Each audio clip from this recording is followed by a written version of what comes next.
Welcome, everyone. We are back. What we're watching, episode 44. I am Joey alongside my host, TJ. How are you today, my friend? I'm pretty cool. Realizing this is the 44th episode, so our episodes have now gotten to the point to where they can get away with a thick, full mustache and a beard. We're no longer, by this point, we're supposed to have everything figured out.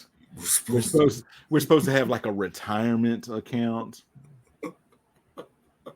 We've halfway figured things out. We got a rental property in Boca. Right. We're supposed to we still think we're in our early 30s. We can still party with the young people and also like go to brunch with the old people, not realizing that we're just the old people. We can do that. Yeah. Brunch is great. Brunch is great, and I'm older than 44. Like we're approaching rapidly my age. We've already passed yours, so we're in between, right? I look around and I'm like, I'm still part of the young professional class and all that. And I'm like, no, I could be one of their parents and not have it even be like one of those awkward young parenthood thing. Right. I'm looking around and people my age are having grandchildren and I'm trying to do the math in my head. And I'm like, the math is mathing. Because sometimes used to be back in the day, the math was not math. Like, how old were you when you had your child? And how old are they when they had their child? Now the math is just math, and you're like, no, like, how old were you when you had your child? I was a respectable age. I was in my 20s. And I was 24. I'm like, you were in your mid 20s? But yeah, I know that. I go, is that exactly what you mean? The era of Facebook has been around for so long, Little Tootsie, you done watched Tootsie grown up now. Tootsie got a little Tootsie of their own. Little Tootsie. Never met this person in your life. Little Tootsie. Somebody you had math with 30 years ago. And you're like, oh, they on Facebook too. I'll add. That's cute. I'll add them. We'll keep, it'd be nice to say hello every once in a while. Right. Now, little Tootsie, I done watched them grow up. Yep. And so if I met them, I mean, like, how's your baby? Is everybody all right? Hey, did you ever pass that math class? I know you was trying hard at it. Who is this fool? Oh, I'm sorry. Your mother and I had math class together 30 years ago. Y'all were friends. We were friendly. We were more like acquaintances. I'd give her a pencil if she didn't have one. Did you pass that math? Hey, is that peanut allergy still bothering me? Still can't eat peanuts, Joey. Because I put you on the list at church when you had that peanut butter cup and we didn't know about the peanut allergy. Like I didn't even go to the hospital. Have no idea what hospital they go to. But that's the age that we're at now, TJ. Facts. I'm telling you, the funniest stuff is the truth. True stuff. Little Tootsie. Little Tootsie got a kid named Little Toot. So I'm saying, you can't make it up, but it's happening, bro. Like, legit happening. And so we're just, but today, folks, it's another list episode. So it's a list. This is Marvel Phase One list. Now I took out, I don't know if you didn't, I took out all the one shots. Okay, yeah. So we've got 7 movies here. We've got in chronological order. This is what we did. We did Captain America, the First Avenger, Captain Marvel, Iron Man, Iron Man 2, The Incredible Hulk, Thor, and the Avengers. Okay. All right. And so I looked back at some of the last list shows that we've done, and we start from the bottom and work our way to number 1. So, TJ, I'm going to let you start. What was your number 7 film? So first off, I want to let the people know behind the veil and show you how much of a professional I am.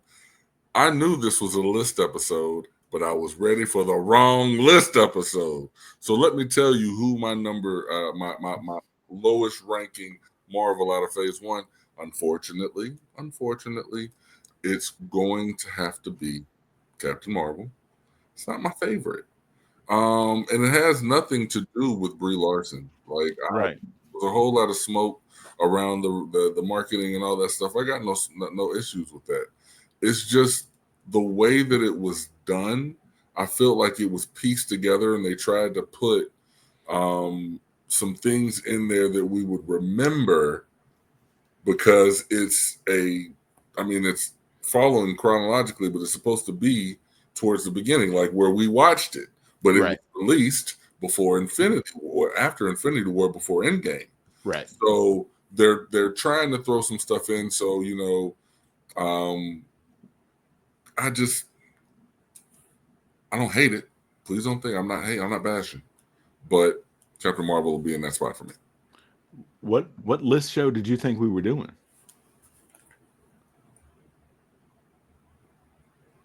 Oh, the community. The community list. I was ready for that one. I got notes and everything. Oh, were we going to list all of our episodes like in order? We were listing our top 5 from season 1. Okay. Yeah. Well, I tell you what. I was going to say what's next, but we'll do that next time and then push everything else after that. I have no problem with that. All right. But I will tell you that my number 7 is Captain Marvel as well. For a lot of the same reasons that it's got nothing to do with Brie Larson or anything like that. If we were doing all of Marvel that has been released so far, it would not be at the bottom. No, that's a big time fact. It's not at the bottom at all. Yeah, but and for a lot of it is things that we like when it was actually released. It was things like, oh, that's a nice callback. Like, how did Nick Fury lose his eye? Right. And that right there is one of the things where that's why I'm saying it's not my lowest ranked Marvel movie. There are things in it that I like. Give me the flirking. Give me like this running gag through the movie of, so that's how he lost his eye. Nope. Oh, so that's how, nope. And then for it to happen the way it did, it's like, oh. Right. And then they're like, oh, you know who was a fan favorite? Phil Coulson. Phil Coulson was still alive during this time period in the 90s. Let's throw him in there. You know what people like? Nostalgia. There's a Blockbuster video. Bro, Phil Coulson. Everybody loves Phil Coulson. We got Agents of S.H.I.E.L.D. going, but we don't want to acknowledge that one. But we still love Clark Gregg. So what's a way for us to get Clark Gregg back in the business? Captain Marvel. 1990s, baby. I was updating our list of what we're watching about later on things because I had not done it in about 6 months. And so I brought something up and they are inputting every single thing, like shows I'd never heard of that are supposed to be part of the MCU. I'm like, dude, we be here. Like that would have to be our full-time job. I feel it. To watch it because it's like Agents of S.H.I.E.L.D. You have to watch these 6 episodes. I mean, they go even beyond where I had dropped out, and they're like, technically, if you look at the background in this one episode, you'll see where they are in the Marvel timeline. Now, when you get to that episode and you stop, then you have to bring up the Runaways and start it from minute 6. And I'm like, I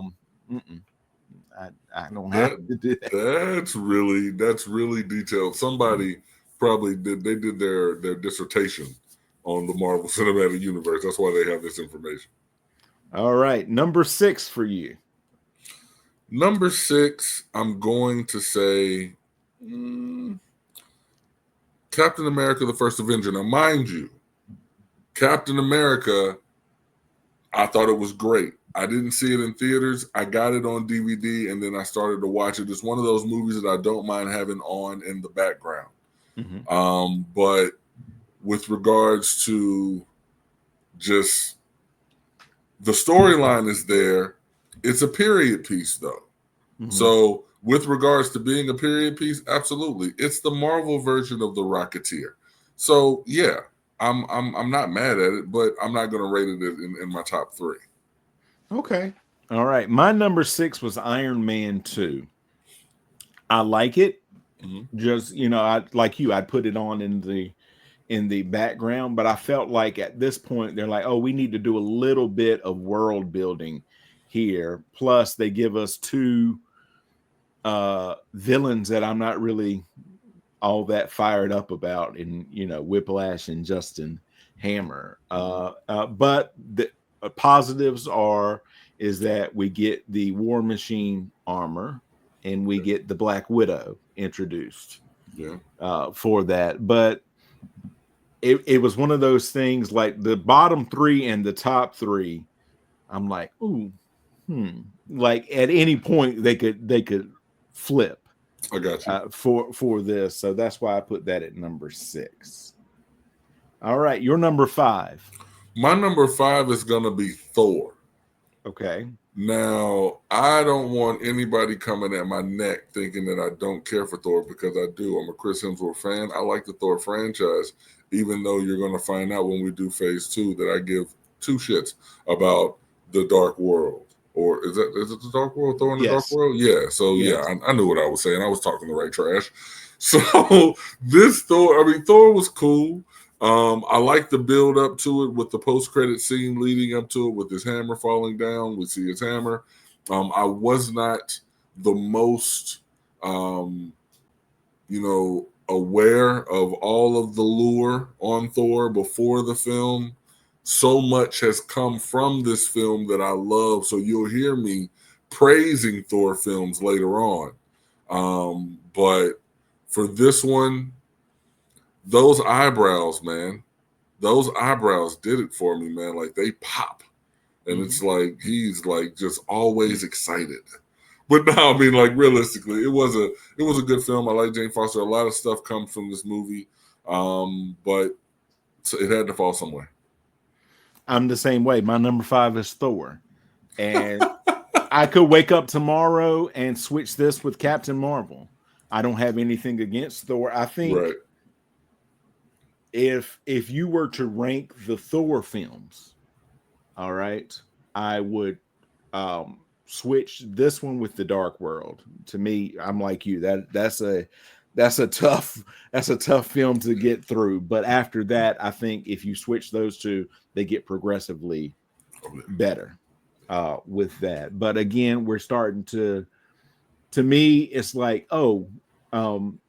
we've got this little movie called The Avengers coming up, and this takes a huge chunk of the setup for that. And they're like, okay, so let's give everybody that. And I felt like there was just a lot going on. At the same time, it felt like that there was not anything going on, if that makes sense. That does make sense.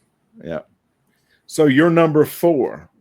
My number 4 is going to be Iron Man 2.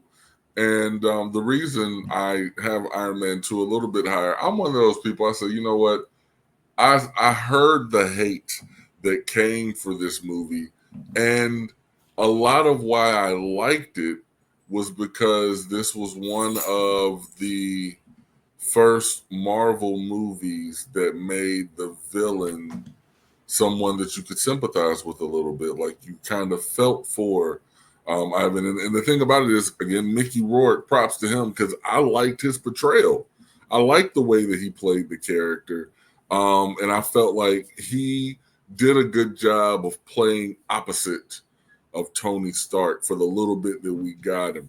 With regards to Hammer, again, Iron Man 2 is going to get a lot of the love that I give Age of Ultron later. It's not necessarily being a great film as much as it's a good movie that gives you stuff later. It plants seeds for later.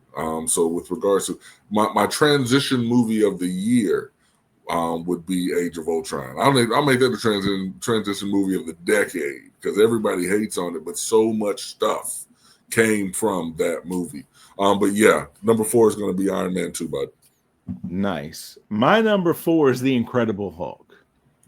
And this is it's that kind of like that precipice movie.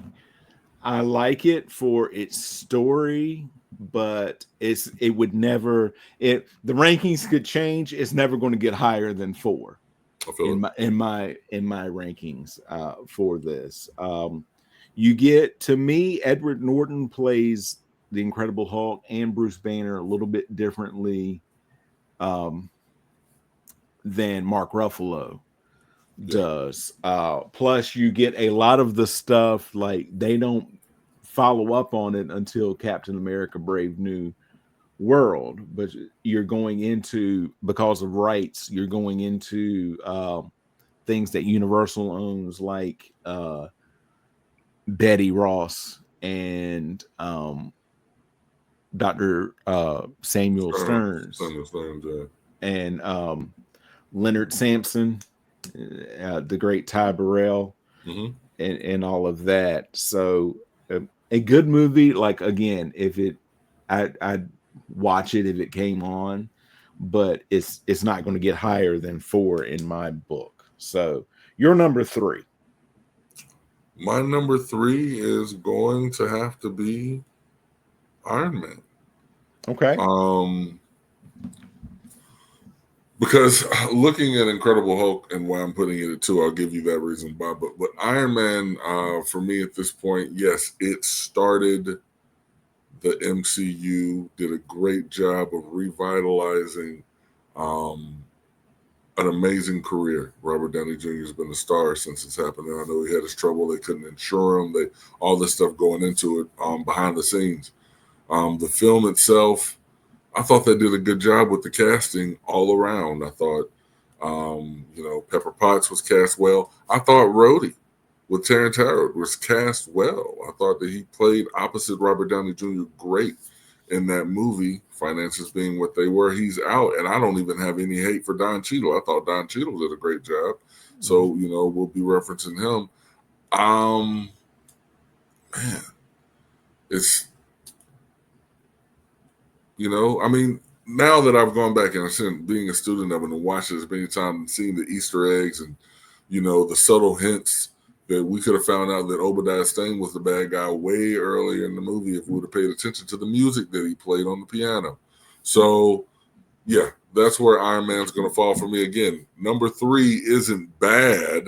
No. So I hope nobody is flinging eggs and cabbage at their screens right now. Similar to you, number 3 for me, Captain America: The First Avenger. I think this works more as a film if you watch it in release order, because with Thor, you get the setup for who the villain is going to be for the Avengers. With Captain America: The First Avenger, you get the reason that they're going out with the Tesseract.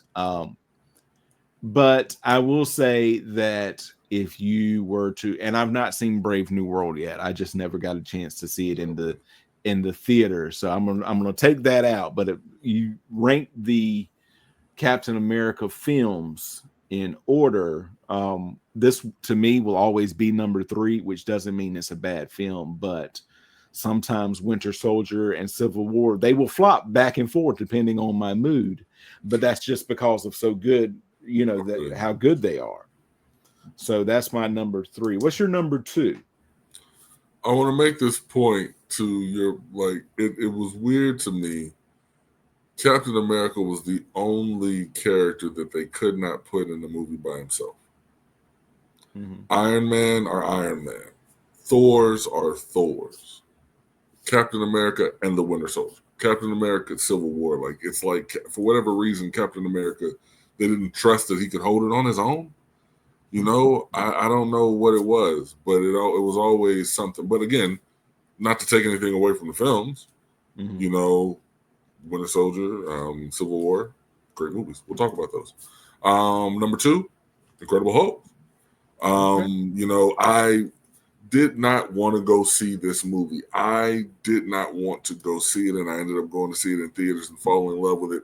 I like the approach that Ed Norton brought to the character, showing, I felt like the emotion was really played up. His fight with trying to combat the beast within, that was evident, and the CGI I thought was significantly better than what we had gotten Eric Bana's Hulk before. So yeah, loved Hulk, loved the scene in Harlem, and the fact that we got a Wire Easter egg. Of all the Easter eggs, we got an Easter egg to The Wire on HBO. Like, that was so cool. Mm-hmm. So yeah, props to that one. And again, Michael Williams, rest in peace, man. Omar. My number 2 is the Avengers. With this and my number 1, again, TJ, I had to sit down and like it was like weighing them. Like, I'm like, oh, this goes this way, and this. If I had to redo it today and I had to blank slate, they'd probably be reversed. But I was looking at it like, if you told 11-year-old Joey that he was going to get an Avengers film one day, I probably would not have believed you. I'm like, we might get a Thor film, or we might get a Captain America film, or maybe a Hulk Hogan, not Hulk Hogan, listen to me, an Incredible Hulk film, but we're never going to get the Avengers, because what was the last thing that I was seeing? I'm like, all right, at this point, I'm 11, it's 1989, I just saw a Batman come out, but it wasn't Batman and Robin, it wasn't Superman didn't show up, they just had 4 of those films with Christopher Reeves, and the last 2 didn't do all that great. Yep. But I was not expecting to see Christopher Reeve show up at the end of Batman and tell Michael Keaton that he needed his help with something. Right. So it was just mind-blowing. You know, I'm getting to see all of these people together to fight someone. That was cool to me. Yeah. All right, your number 1. My number 1 was your number 2. The Avengers. And for a lot of the reasons that you just gave, you know, it's just like, I did not know how they were going to be able to bring all of these individuals that had held their own films, how they were going to be able to bring them together and make it all make sense. But they did that. You know, they did that with, you know, bringing Tony Stark in, bringing Natasha in from her, you know, her quick introduction in Iron Man 2. Yeah. Bringing in Thor, you know, having Loki as the bad guy was a real easy way to bring Thor into the mix. But I mean, it's just like the storyline worked, and, you know, seeing how everything has came from, like, it was a culmination of 6 other films. I mean, 5 other films technically, because when I technically shouldn't count Captain Marvel, but, you know, it's a culmination of all these movies, and it was an amazing payoff. It was a great payoff. Like, I felt rewarded for the time that I waited to invest in going to see these films and taking the time to see them. And even now, going back and going on New Rockstars, because I'm always going to go get props to another channel just doing the thing, being able to go on New Rockstars and watch the rewatches to see all the Easter eggs that were put into, you know, this whole phase, and have it pay off like it did in Avengers. I'm like, Avengers was one of the first time I went to the movies. It felt like an event. It felt like an event. There was something to do, something to go and be a part of. And it was a payoff. It paid off. Like, there was no letdown at all. If I spent $12 for that ticket, which I don't think I did at the time, I probably would have spent like $6. But it was justified. That was right. A warranted $6. And yeah, I say $12 because it's $6 for the ticket and $6 for my popcorn.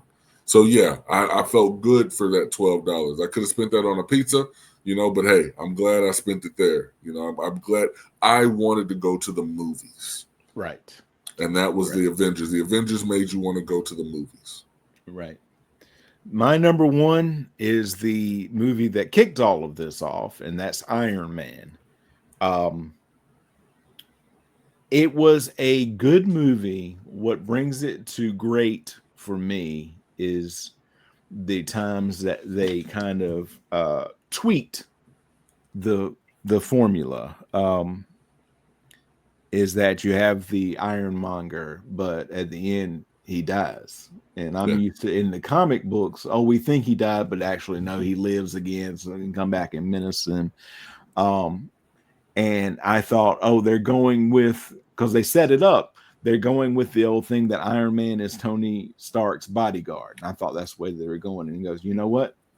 I am Iron Man. And everybody, all those hands go up and all of that. And that's how they do it. I'm like, that's pretty cool. And then you have the ending, the post-credit scene, right, where you have a new Nick Fury come out, Samuel L. Jackson, which is the model for the Nick Fury from the Ultimates line from Marvel. And he says, I want to talk to you about the Avengers Initiative. And I'm like, I'm sorry, what did he just say?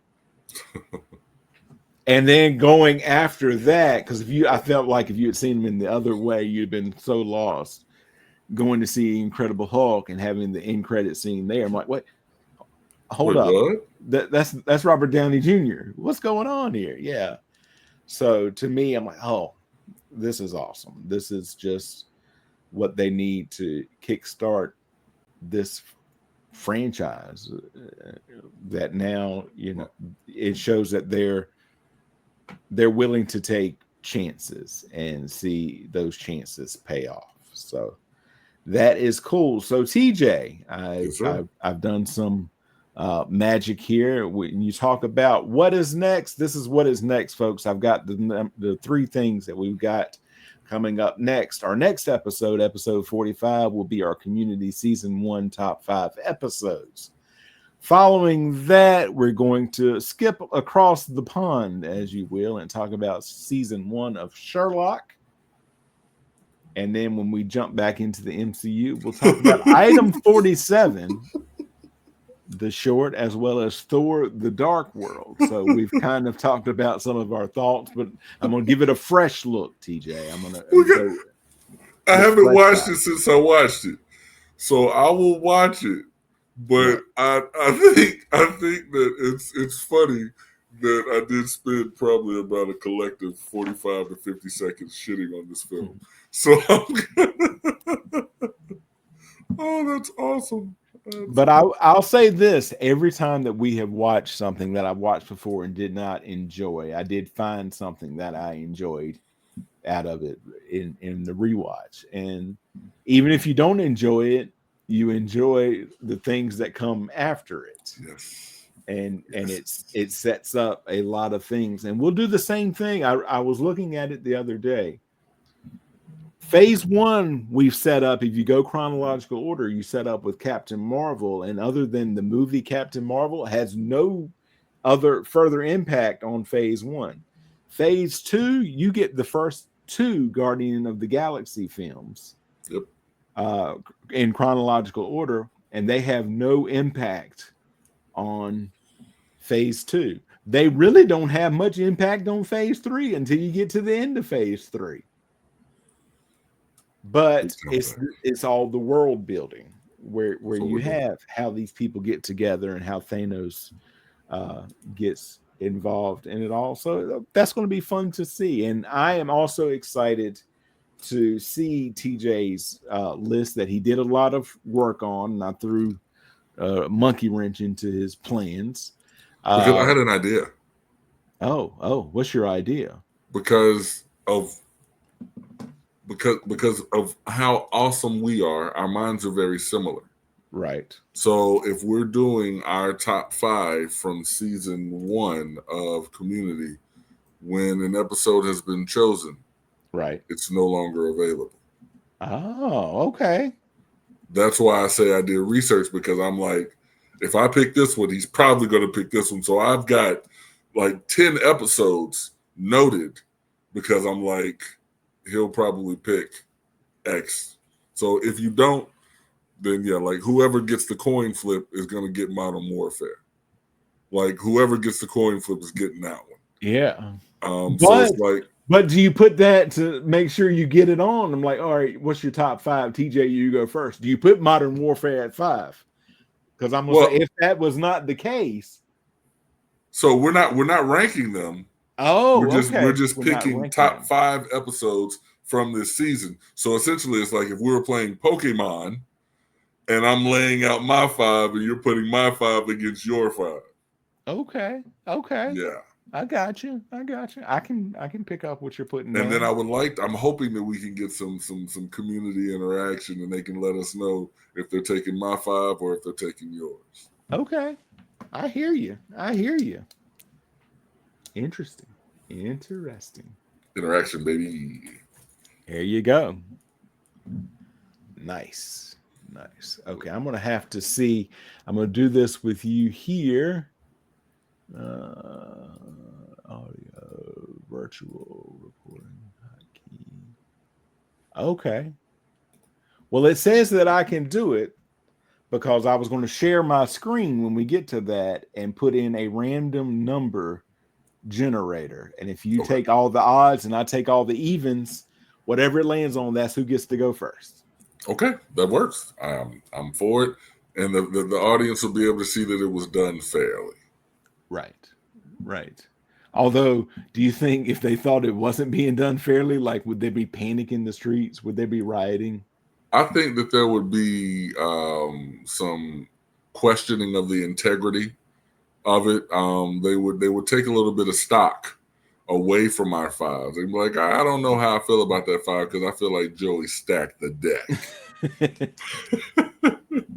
That reminds me, there's it's one of my comfort shows that if I just want to put something on to have it in the background, there's a British show called Are You Being Served? And a lot of the episodes, not all of them, but a lot of the episodes are on YouTube. And one of them, the woman has a birthday coming up, but they're trying to figure out exactly how old she is. And they think she's turning 50. Okay. And so one of them says, you know what? I've got a diary here, a calendar that's got like important dates on it. So if you're talking about like the end of World War II, if she was 10, then we'll know that she's, and all of that. Right. And so they go there and it's like insignificant stuff that none of them remembers.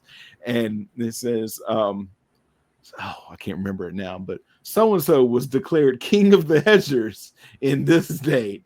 And she comes back to the table and they're like, we're talking about our memories from our earliest days. For instance, Mr. Granger can remember when so-and-so was declared king of the hedgers. And she goes, does he really? He goes, oh, yes. There was dancing in the street. So, I'm figuring something like that. There would be panic in the streets if they didn't think that this was. We are going to hit a certain level. Yeah. And I call that when we hit War of the Worlds level, then yes, we can command such chaos. But we haven't reached War of the Worlds level yet. We're going to get there, though, bro. I believe in it. I'm going to say this, and I'm hoping to get it in the next couple of days up. My good friend TJ here has a show that he does on the Baby Kangaroo Media Patreon channel. It's called The Artist Corner. And I forget it every single time I go to work on this thing, but I bring it up so I can kind of put the episodes together and then upload them.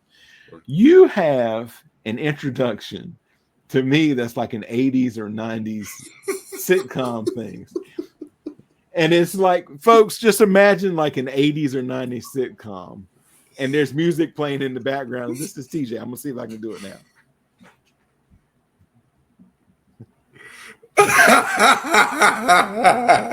It's like you're just discussing life with someone just slightly off camera, and then someone's like, notice the camera, and you're like,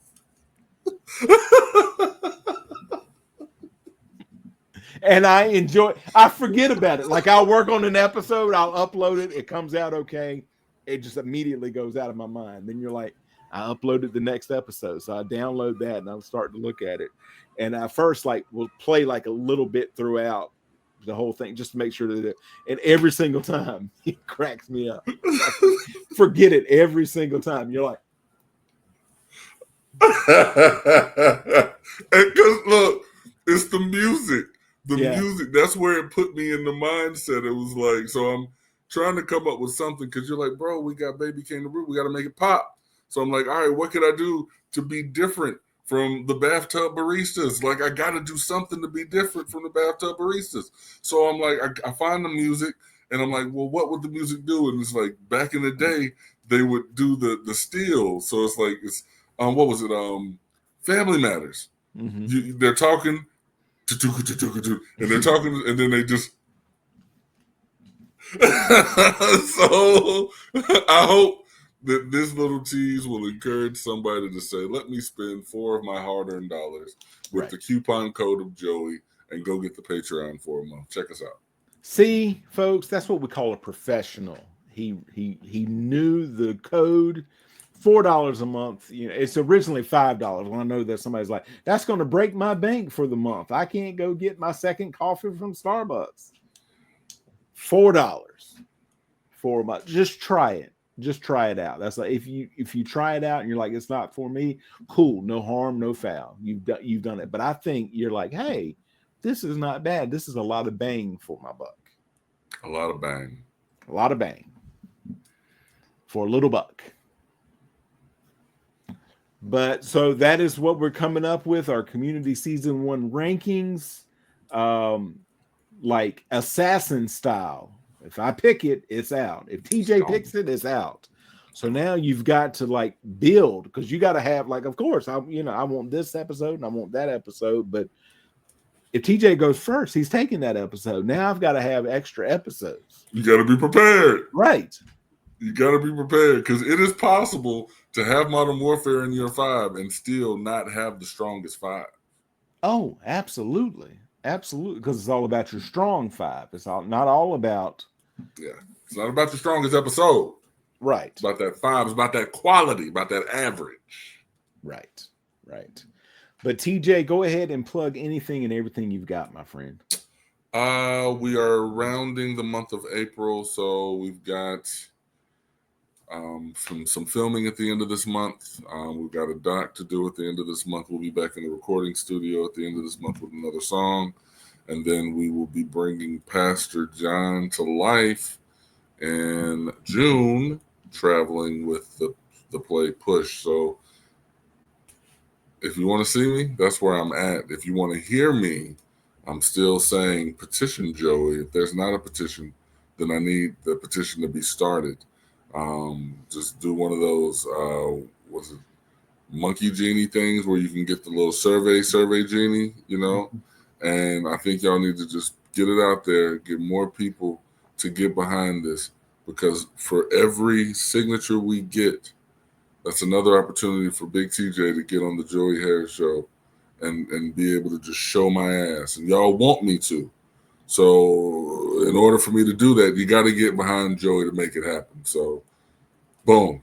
There you go, man. That's what you get from me, brother. I love you, man. I love you too, brother.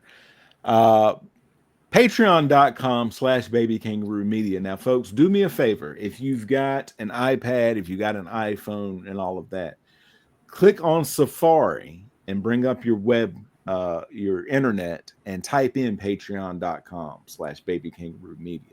They have an app.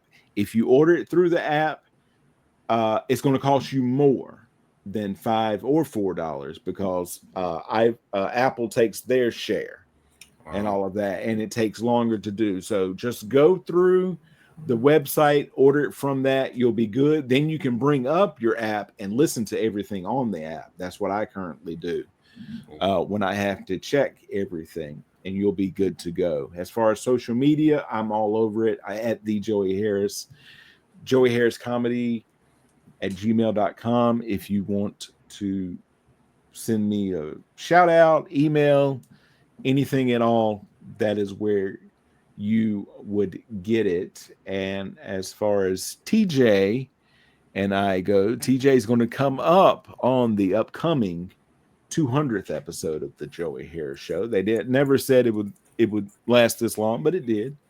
So, and a quick, this is what they call, I'm going to leave them with a tease, TJ. Oh, tease them. Give them a tip.